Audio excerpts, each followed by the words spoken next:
Witam Was serdecznie. Zanim przejdziemy do filmu, pozwólcie na odrobinę prywaty.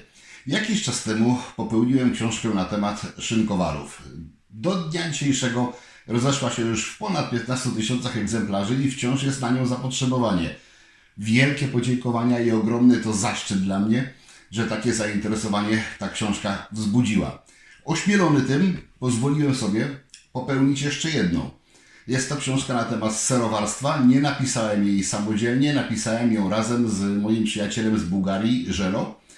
I połączyliśmy tutaj doświadczenie człowieka, który wiele lat zawodowo się zajmował produkcją serów, no i doświadczenie domowego wytwórcy, takiego jak ja.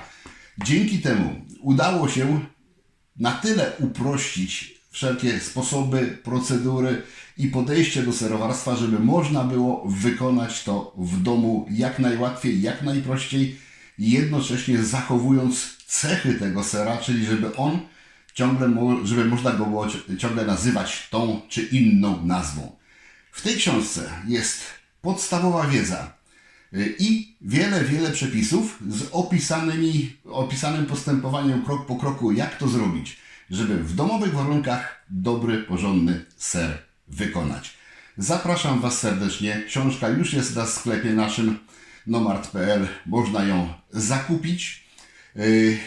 Przewidziane są też oczywiście egzemplarze z autografem.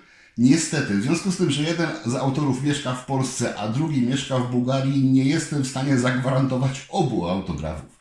Jeżeli w ogóle takie egzemplarze będą, to otrzymają te książki ci, którzy złożą zamówienia jako pierwsi. Zobaczymy, jak to się ułoży. Na razie mam tylko kilka egzemplarzy autorskich, ale z tego, co już wiem, jest to wszystko w drodze i lada moment będziemy mogli zacząć pakować i wysyłać. Będę wdzięczny, jeżeli ta książka także wzbudzi Wasze zainteresowanie. Serdecznie polecam, a to, co będzie dzisiaj na filmie, to jest m.in. jedna z pozycji, która w tej książce też jest opisana. Na razie zapraszam Was serdecznie na film.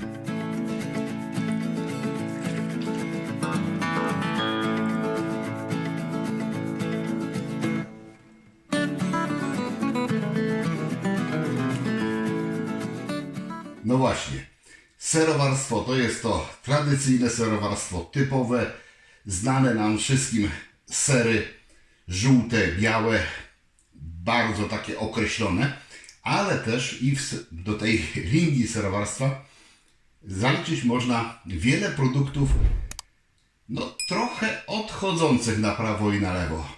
Są to produkty oparte na mleku, wykorzystujące te same procesy, które zachodzą przy produkcji serów, ale już nie są takie mocno tradycyjne. Ale za to dają naprawdę ogromne możliwości tworzenia. I jest to przede wszystkim proste, szybkie, a do tego na przykładzie, no takich przykładów w ogóle, jak przejrzycie internet, na pewno znajdziecie wiele.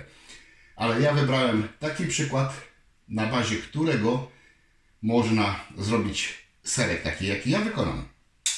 Ale też przynajmniej kilkanaście, jak nie kilkadziesiąt innych, bo tylko wyobraźnia Was ogranicza. A ja pokażę te miejsca, w których możecie sobie tą różnorodność zapewnić. Ser jest bardzo prosty, bardzo szybki. Dzisiaj jest wieczór. Dzisiaj go robię. Jutro rano będę jadł go na śniadanie. Robiłem go już wielokrotnie i jest naprawdę bardzo ciekawy w smaku, nawet w wersji podstawowej. A jak zaczniecie to urozmaicać, no to wtedy już nie ma granic tych smaków, które możecie sobie tam nadać. Dobra. Śmietana kwaśna, 250 ml. Taka 18 typowa sklepowa. 3 jajeczka, sól, to jest rzecz podstawowa. Mleko już jest w garku. Najlepiej, gdyby to był garnek do mleka, bo nie przypali się, ale można to robić w normalnym garnku, tylko trzeba częściej mieszać, pilnować, bo to mleko będziemy gotować. Potrzebne będą foremki na koniec. Ja sobie wybrałem akurat dwie nie będą mi potrzebne, bo to zdecydowanie za mała ilość tego sera, co ja tutaj zrobię z tego litra mleka. Ale jedna foremka doskonale wchodzi w drugą. i ja se to wykorzystam jako prasę, ponieważ na ostatnim etapie dobrze jest, jak już ten serek uzyskam, trochę go odcisnąć. Więc to jest dobre, ale oczywiście można to zrobić w jakikolwiek inny sposób. Jakąś inną foremkę, można to w chustę serowarską włożyć, przykryć deską, między deski włożyć i lekko przycisnąć. Nawet takie foremki nie są potrzebne. Jak macie, super, jak nie, zwykła chusta serowarska czy chusta tetrowa, włożyć ten uzyskany serek w tą chustę pomiędzy dwie dechy, lekko ścisnąć i też się serek zrobić da. Sól, tylko sól. Ale to jest pierwszy moment, kiedy możecie zacząć tutaj swoją wyobraźnię używać. Kilka prostych przykładów. Może to być na przykład mielony czosnek, może być pieprz, może być papryka, może być tymianek. Mogą też być innego rodzaju dodatki, które będą dodane na tym etapie i staną się częścią składową sera. Może być ich naprawdę wiele. Możecie tutaj wymyślać sobie, co chcecie. Mogą to być jakieś mielone orzechy na przykład. Czy też, no, już nie będę Wam podpowiadał. Wyobraźcie sobie sami. Ze sprzętu. Coś, w czym pomieszam jajka i śmietanę. Śmietanę zaraz tu przyłożę. Znaczy inaczej. Najpierw jajka wybiję je, rozmieszam porządnie. Do tego się taka miotełka przyda. Potem przełożę do tego śmietanę, wymieszam razem. W tym czasie będzie mi się cały czas gotowało mleko. Jeżeli mleko się zagotuje, to ja te składniki, które wymieszałem razem, do tego dodam i będę delikatnie grzał, żeby utrzymać temperaturę i cały czas powoli mieszał. I to będzie trwało tylko kilka minut. Zaczną się pojawiać najpierw małe grudki, potem wyraźnie rozdzieli się, zetnie się część białka, które jest w mleku i wydzielą się takie większe grudki, zacznie się wydzielać ser, oddzieli się serwatka. Jak do tego dojdzie, koniec roboty. Przełożyć, przelać wszystko przez chustę serowarską, umieścić w foremce, odcisnąć, zostawić na parę godzin. Po paru godzinach, jak już ostygnie, może zostać nawet do rana w temperaturze pokojowej. A jak będziecie mieli czas, to przełożyć sobie do lodówki, żeby ten serek jeszcze schłodzić, bo chłodniejszy jest bardziej zwarty. Ale tak jak powiedziałem, można go pozostawić w temperaturze pokojowej i rano od razu na śniadanko jeść. Koniec gadania. Spotkamy się jutro przy degustacji. A teraz odpalam kuchenkę, wybijam jajka, rozrabiam, mieszam ze śmietaną i jak się mleko zagotuje, dodaję.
Tak to wygląda. Następnego dnia, może nie skoro świt, bo już troszeczkę dnia minęło, ale życie różne scenariusze pisze.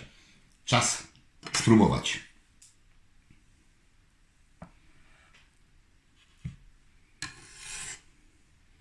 Widać, jak to wygląda.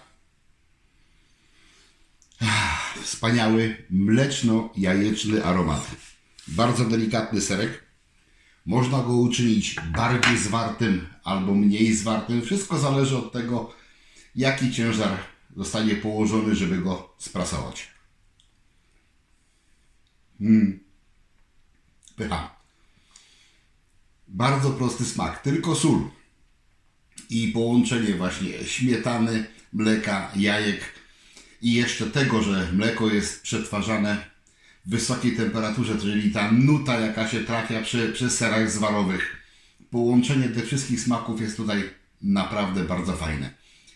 No, można dyskutować, czy to jest ser, czy jajecznica, ale w związku z tym, że składnika mlecznego, białkowego jest to zdecydowanie więcej, więc jest to ser z dodatkiem.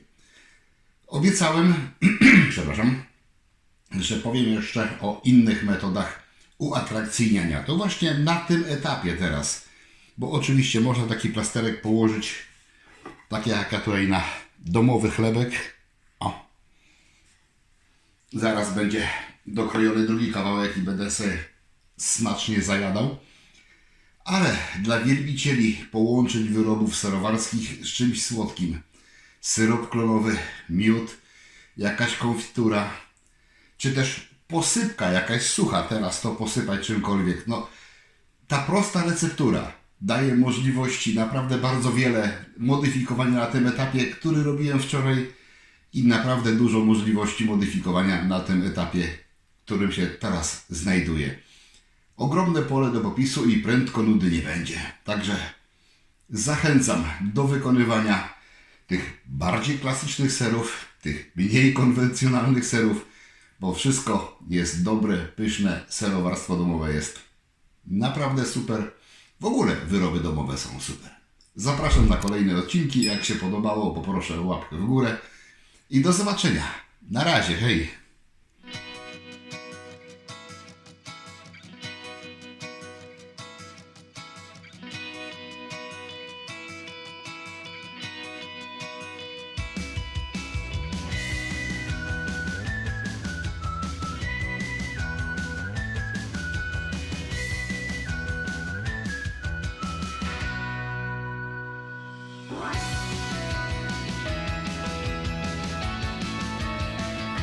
Zapraszam, wpadnijcie na zakupy do mojego sklepu.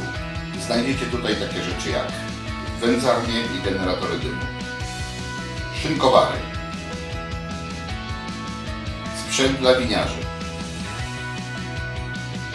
sprzęt i surowce dla piwowarów, inne akcesoria do wyrobów domowych oraz unikatowe tematyczne koszulki i literatura dla pasjonatów. Zapraszam.